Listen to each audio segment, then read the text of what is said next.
Hallelujah. Hallelujah. Praise the Lord. ಕರ್ತನ ಪರಿಶುದ್ಧ ನಾಮಕ್ಕೆ ಸ್ತೋತ್ರವಾಗಲಿ.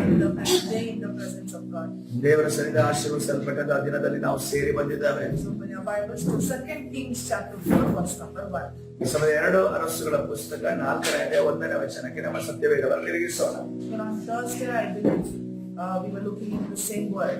ಗುರುವಾರ ದಿವಸವೂ ಕೂಡ ಇದೇ ವಾಕ್ಯದಲ್ಲಿ ನಾವು ಧ್ಯಾನ ಮಾಡಿದೆವು. I believe this is going to be a prophetic message to you. ನಾನು ನಂಬುತ್ತೇನೆ ಇದೊಂದು ಪ್ರವಾದದ ರೂಪಕವಾದ ಸಂದೇಶ ನಿಮ್ಮ ಜೀವಿತದಲ್ಲಿರುವಂತದ್ದಾಗಿದೆ. Let's read the word. ಈ ಸಮಯದ ವಾಕ್ಯವನ್ನು ಓದಿಕೊಳ್ಳೋಣ. A certain woman of the wives of the sons of the prophets cried out to Elisha, saying, "Your servant, my husband, is dead, and you know that your servant feared the Lord, and the creditor is coming to take my 2 sons to be his slaves."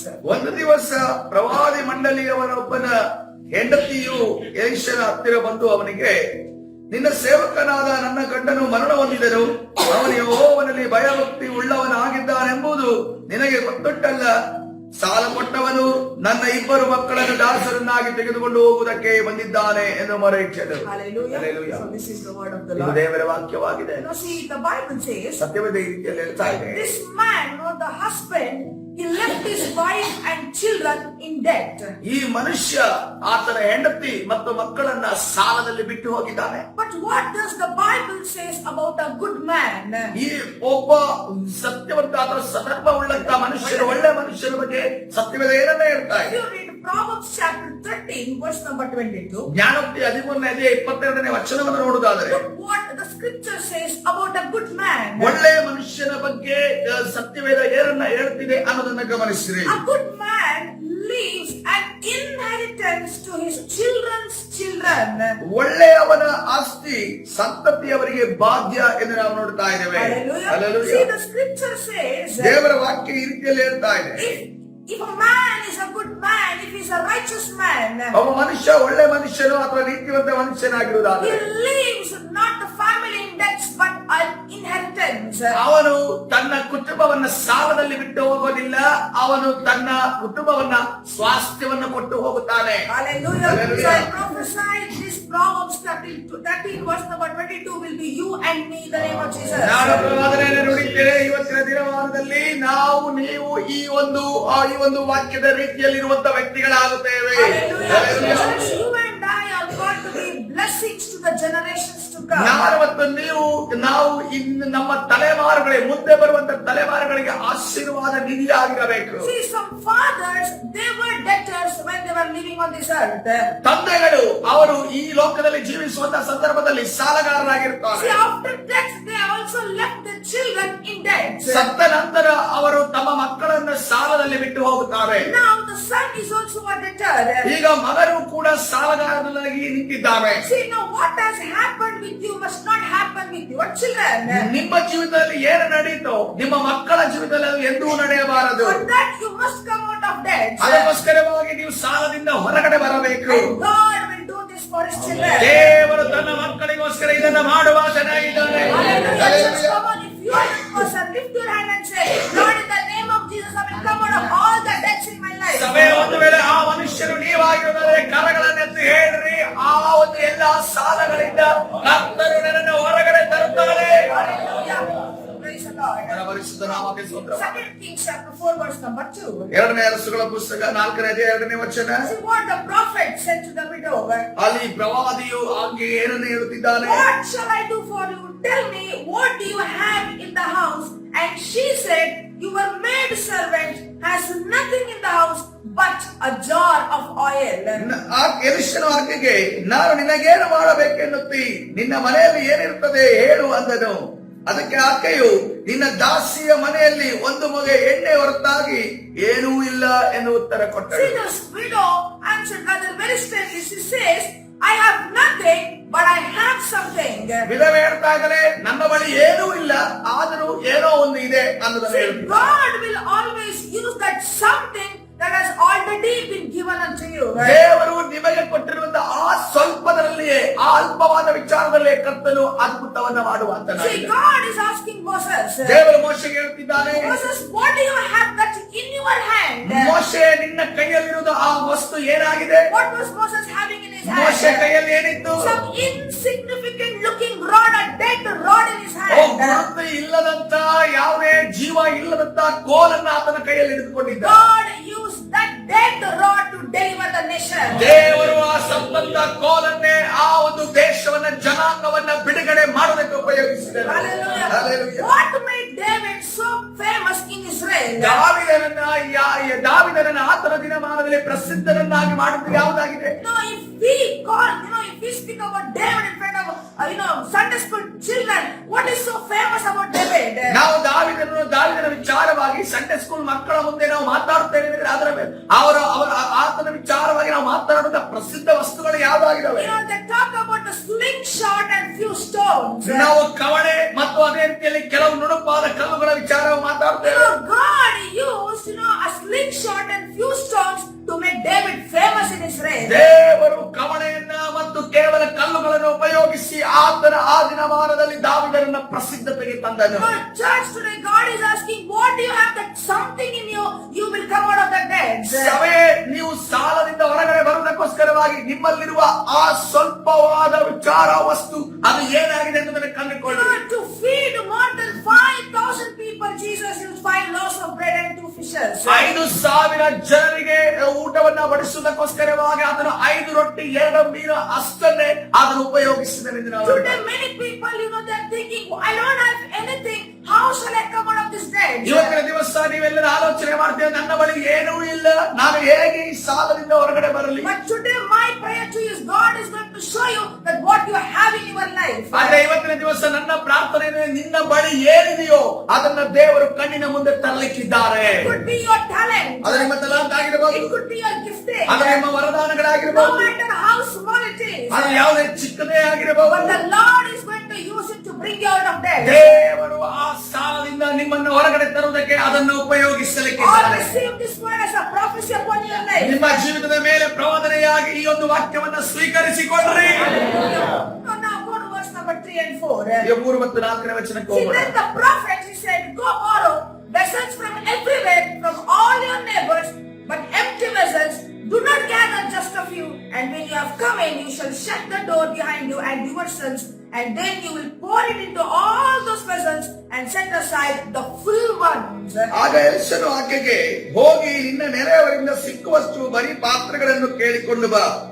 ಆನಂತರ ನಿನ್ನ ಮಕ್ಕಳನ್ನು ಒಳಗೆ ಕರಕೊಂಡು ಬಾಗಲನ್ನು ಮುಚ್ಚಿ ಎಣ್ಣೆಯನ್ನು ಪಾತ್ರೆಯಲ್ಲಿ ಒಯ್ದು ತುಂಬಿದವುಗಳನ್ನೆಲ್ಲ ಒತ್ತಟ್ಟಿಗಿಡು ಎಂದು ಹೇಳಿದನು. Hallelujah. See, the man of God, ಈ ಮನುಷ್ಯನು here he gives a widow a prophetic instruction. ಇಲ್ಲಿ ವಿಧವೆಗೆ ಒಂದು ಪ್ರಾರ್ಥನೆ ರೂಪಕವಾದ ಒಂದು ಸಲಹೆ ಸೂಚನೆಯನ್ನು Now ಕೊಡುತ್ತಿದ್ದಾರೆ. say after me, it was a prophetic instruction. ಅದೊಂದು ಪ್ರವಾದನೆ ರೂಪಕವಾದ ಸಲಹೆ ಆಗಿತ್ತು. Borrowing vessels was a prophetic instruction. ಆ ಒಂದು ಪಾತ್ರೆಯನ್ನು ಇನ್ನೊಬ್ಬರಿಂದ ತೆಗೆದುಕೊಂಡು ಬರುವುದು ಅದೊಂದು ಪ್ರವಾದನೆಯ ರೂಪಕವಾದ ಸಲಹೆ. Going to the neighbors, it was a prophetic instruction. ನೆರೆಯವರ ಮನೆಗೆ ಹೋಗುವುದು ಅದು ಪ್ರವಾದನೆ ರೂಪಕವಾದ ಸಲಹೆ. Asking for the empty vessels, it was a prophetic O instruction. ಖಾಲಿಯಾದ ಪಾತ್ರೆಗಳನ್ನು ತೆಗೆದುಕೊಂಡು ಬರುವುದು ಅದು ಪ್ರವಾದನೆ ರೂಪಕವಾದ ಸಲಹೆ. Gathering many vessels, it was a prophetic instruction. ಅನೇಕ ಪಾತ್ರೆಗಳನ್ನು ಸೇರಿಸುವುದು ಅದೊಂದು ಪ್ರವಾದನೆ ರೂಪದ ಸಲಹೆ ಆಗಿತ್ತು. Shutting the door, being inside, was a prophetic instruction. ಓ ಬಾಗಿಲನ್ನು ಮುಚ್ಚಿಕೊಳ್ಳುವುದು ಇದೊಂದು ಪ್ರವಾದನೆ ರೂಪದ ಸಲಹೆ ಆಗಿತ್ತು. Pouring into the vessels from the little jar of oil was a prophetic instruction. ಇಷ್ಟೇ ಒಂದು ಬಗೆಯಷ್ಟು ಎಣ್ಣೆ ಇದ್ದಂತ ಆ ಒಂದು ಪಾತ್ರೆಯಿಂದ ನೀವು ಖಾಲಿಯಾದ ಪಾತ್ರೆಗೆ ಅದು ಸುರಿಯುವಂತದ್ದು ಪ್ರವಾದನೆ ರೂಪಕವಾದ ಕ್ರಿಯೆ ಆಗಿತ್ತು. Putting aside the filled ones was a prophetic instruction. ತುಂಬಿದಂತ ಆ ಎಣ್ಣೆ ಪಾತ್ರೆಯನ್ನ ಬದಿಗಿಡುವುದು ಒತ್ತಟ್ಟಿಗಿಡುವುದು ಅದೊಂದು ಪ್ರವಾದನೆ ರೂಪಕವಾದ ಕಾರ್ಯವಾಗಿತ್ತು. Hallelujah. Hallelujah. I don't know what God wants you to do in your life today. ನಿಮ್ಮ ಜೀವಿತದಲ್ಲಿ ಇವತ್ತಿನ ದಿವಸ ದೇವರು ಏನು ಮಾಡಬೇಕು ಎಂದು ಬಯಸ್ತಿದೆ ನನಗೆ ಗೊತ್ತಿಲ್ಲ. This widow, she did not reason, how is this going to happen? How this oil is going to bring me out of debt? ಈ ವಿಧವೆ ಯಾವುದೇ ಕಾರಣವನ್ನ ಅಲ್ಲಿ ಹೇಳಿಲ್ಲ.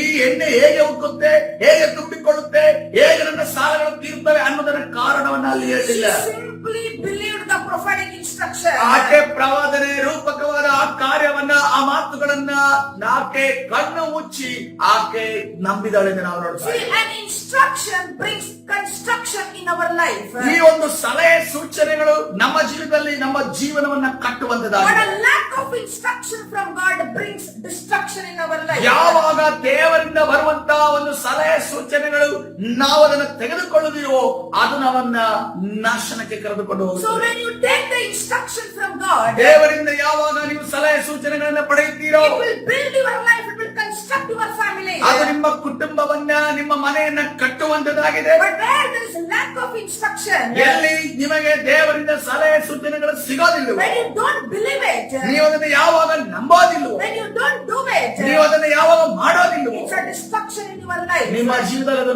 ನಾಶನವನ್ನ ತರುತ್ತದೆ. But today I have a prophetic instruction to your ಇವತ್ತಿನ life. ದಿವಸ ನಿಮ್ಮ ಜೀವಿತದಲ್ಲಿ ಪ್ರವಾದನೆ ರೂಪಕವಾದ ಒಂದು ಸಂದೇಶ ನಿಮ್ಮ ಮೇಲೆ ನಾನು ಹೇಳ್ತಾ ಇದ್ದೇನೆ. Those who are living in debts, ಯಾರು ಸಾಲಗಳಲ್ಲಿ ಜೀವಿಸ್ತಿದ್ದೀರೋ, whether it is a small debt, you are a loan or EMI, anything that is happening in ಒಂದು your ಚಿಕ್ಕದ life. EMI ಆಗಿರ್ಬೋದು, ಲೋನ್ ಆಗಿರ್ಬೋದು, ಬೇರೆ ಯಾವುದೇ Today ಸಾಲಗಳಾಗಿರ್ಬೋದು, this is the prophetic instruction to your ಇವತ್ತಿನ life. ದಿವಸ ನಿಮ್ಮ ಜೀವಿತದ ಮೇಲೆ ಒಂದು ಪ್ರವಾದನೆ ರೂಪಕವಾದ ಒಂದು ಸಲಹೆಯನ್ನು ಕೊಡುತ್ತಿದ್ದೇನೆ. Take a paper, ಒಂದು ಪೇಪರ್ ಅನ್ನು ತೆಗೆದುಕೊಂಡ್ರಿ, write down all your debts. ನಿಮ್ಮ ಎಲ್ಲಾ ಸಾಲಗಳನ್ನು ಯಾರಿಗೆ ಎಷ್ಟೆಂದು ಬರೆಯಿರಿ. Each time you sit for prayer, ಪ್ರತಿ ಬಾರಿ ಪ್ರಾರ್ಥನೆಗೆ ನೀವು ಕೂರುವಾಗ open that paper before the Lord. ನೀನು ಆ ಪೇಪರ್ ಅನ್ನ ದೇವರ ಮುಂದೆ ತೆರೆದಿಡು. Go on your knees ನಿನ್ನ ಮೊಣಕಾಲಿನಲ್ಲಿ ನೀನು ಕೂರು. and say unto God, ದೇವರಿಗೆ ಈ ರೀತಿಯಲ್ಲಿ ಹೇಳು, Lord, remove all these debts in the name of Jesus. ಯೇಸುವಿನ ನಾಮದಲ್ಲಿ ಈ ಸಾಲವನ್ನು ನನ್ನ ಜೀವನದಲ್ಲಿ ತೆಗೆದುಹಾಕು. For you it might look very simple, ಇದರಿಂದ ಬಾರಿ ಹುಚ್ಚುತನದ ರೀತಿಯಲ್ಲಿ but ಅನಿಸುತ್ತದೆ. if you believe in this prophetic ಒಂದು instruction, ವೇಳೆ ಈ ಪ್ರವಾದನೆ ರೂಪಕವಾದ ವಿಚಾರದಲ್ಲಿ ನೀನು ನಂಬಿಕೆ ಇಡೋಣ, just in months and years you will come out of all your debts. ಕೇವಲ ತಿಂಗಳುಗಳಲ್ಲಿ, ಕೇವಲ ವರ್ಷಗಳಲ್ಲಿ ನೀನು ಸಾಲದಿಂದ ಬಿಡುಗಡೆ ಆಗುತ್ತೀಯ. How many of you believe in this message today? ಎಷ್ಟು ಜನ ಈ ಒಂದು ಸಂದೇಶದ ಮೇಲೆ ನಂಬಿಕೆ ಇಡುತ್ತೀರಿ? How many believe in this message? ಈ ಸಂದೇಶದ ಮೇಲೆ ನೀನು ನಂಬಿಕೆ I ಇಡುತ್ತಾರೆ. want everyone to stand up in the presence of ಈ ಸಮಯ God. ದೇವರ ಪ್ರಸನ್ನದಲ್ಲಿ ನೀವೆಲ್ಲರೂ ನಿಲ್ಲಬೇಕೆಂದು ನಾನು I want ಬಯಸುತ್ತೇನೆ. to pray for you right now. ನಾನು ಈಗಲೇ ನಿಮಗೋಸ್ಕರ ನನ್ನ ಪ್ರಾರ್ಥನೆ ಮಾಡ್ಲಿಕ್ಕಿದ್ದೇನೆ. Even those people who are watching us live, ಈ ಸಮಯದಲ್ಲಿ ಲೈವ್ ಅಲ್ಲಿ ಯಾರು ನನ್ನನ್ನು ನೋಡ್ತಿದ್ದೀರೋ, please don't sleep on your bed. ನಿಮ್ಮ ಒಂದು ಮಲಗುವಂತ ಒಂದು ಹಾಸಿಗೆ ಮೇಲೆ ಇದ್ದುಕೊಂಡೇ ಸಂದೇಶವನ್ನು ನೋಡಬೇಡಿ. Please stand in the presence of God. ಎದ್ದು ಬೆಡ್ಶೀಟ್ ಅನ್ನ ಪಕ್ಕಕ್ಕೆ ಇಟ್ಟು ನೀವು ಬಂದು ನಿಲ್ಲಿದಂತವರಾಗಿರಿ. Everyone raise your hand, close your eyes. ಈ ಸಮಯದಲ್ಲಿ ಕರಗಳನ್ನು ಎತ್ತುವಂತ ಕಣ್ಣುಗಳನ್ನು ಮುಚ್ಚಿಕೊಂಡು I'm going to pray for you. ನಾನು ನಿಮಗೋಸ್ಕರ ಪ್ರಾರ್ಥನೆ ಮಾಡ್ಲಿಕ್ಕೆ ಹೋಗ್ತಾ Oh ಇದ್ದೇನೆ. Lord, open your children's eyes to see what you have given them. ಕರ್ತನೇ, ನೀನು ಅವರಿಗೆ ಏನು ಕೊಟ್ಟಿದೆಯೋ ನಿನ್ನ ಮಕ್ಕಳು ಅದನ್ನು ನೋಡುವಂತೆ ತಿಳಿದುಕೊಳ್ಳುವಂತೆ ಅವರಿಗೆ ಸಹಾಯ ಮಾಡು. Lord, I pray that you give your children that divine opportunities. ಆ ದೈವಿಕವಾದ ಅವಕಾಶಗಳನ್ನ ನಿನ್ನ ಮಕ್ಕಳಿಗೆ ನೀನು ಒದಗಿಸಿ ಕೊಡಬೇಕೆಂದು ನಾನು ಪ್ರಾರ್ಥಿಸುತ್ತೇನೆ. Lord, give them the best job opportunities. ಕರ್ತನೇ, ನೀನು ಉದ್ಯೋಗದ ಒಂದು ಒಳ್ಳೆಯ ಅವಕಾಶವನ್ನ ಕರ್ತನೇ ನೀನು ಅವರಿಗೆ ದಯಪಾಲಿಸು. Lord, every mountain of debt in their life, in their family, be uprooted in the name of Jesus. ಎಲ್ಲ ಅವರ ಜೀವನದಲ್ಲಿರುವಂತಹ ಸಾಲದ ಬೆಟ್ಟವು ಎಲ್ಲವೂ ಕೂಡ ಯೇಸುವಿನ ನಾಮದಲ್ಲಿ ಕಿತ್ತು ಹಾಕಲ್ಪಡಲಿ. Oh, let of Jesus speak on your children's behalf. Break the curse borrowing in the name of Jesus. ನಿನ್ನ ಮಕ್ಕಳ ಮೇಲೆ ನಾನು ಯೇಸುವಿನ ರಕ್ತವನ್ನ ಮಾತನಾಡುತ್ತಿದ್ದೇನೆ. ಅದೇ ರೀತಿಯಲ್ಲಿ ಅವರೆಂದಿಗೂ ಕೂಡ ಕೈ ಚಾಚುವವರಾಗಿ ಇಲ್ಲದಾಗಿ ನೀನು ಮಾಡಬೇಕಾಗಿ ಕೇಳಿಕೊಳ್ತೇವೆ. I break that curse. I reverse everything in the name of Jesus. ಆ ಒಂದು ಶಾಪಗಳನ್ನು ನಾನು ಮುರಿತಾ ಇದ್ದೇನೆ. ಆ ಎಲ್ಲ ಸೈತಾನನು ಮಾಡುವ ಕಾರ್ಯಗಳನ್ನ ನಾನು ತಿರುಗಿ ಮಾಡ್ತಾ ಇದ್ದೇನೆ. Lord, I pray that your children, they let them excel in their life. ನಿಮ್ಮ ಜೀವನದಲ್ಲಿ ಕರ್ತನೇ ರಾಜ, ನಿನ್ನ ಮಕ್ಕಳು ನಿನ್ನ ಸಹಾಯವನ್ನ ಹೊಂದಿ ಉದ್ಧಾರವಾಗುವಾಗ ಅವರನ್ನು ನೀನು ನಡೆಸುವ. Every curse be destroyed in the name of Jesus. ಎಲ್ಲ ಸಾಲದ ಎಲ್ಲ ಶಾಪಗಳನ್ನ ಯೇಸುವಿನ ನಾಮದಲ್ಲಿ ಮುರಿದು ಹಾಕ್ತಾ ಇದ್ದೇನೆ. And in Jesus' name. ಯೇಸುವಿನ ನಾಮದಲ್ಲಿ All said. ಎಲ್ಲರೂ ಹೇಳ್ರಿ Amen. Please be seated. ಕರ್ತನ ಸನ್ನಿಧಾನಕ್ಕೆ God bless everyone according to this word of God. ದೇವರ ವಾಕ್ಯದ ಪ್ರಕಾರವಾಗಿ ನಮ್ಮನ್ನೆಲ್ಲ Especially ಆಶೀರ್ವದಿಸು. about the Proverbs chapter 13 verse number 22. ಜ್ಞಾನೋಕ್ತಿ 13ನೇ 22ನೇ ವಚನದ ಪ್ರಕಾರ ನಮ್ಮನ್ನೆಲ್ಲ ಆಶೀರ್ವದಿಸು.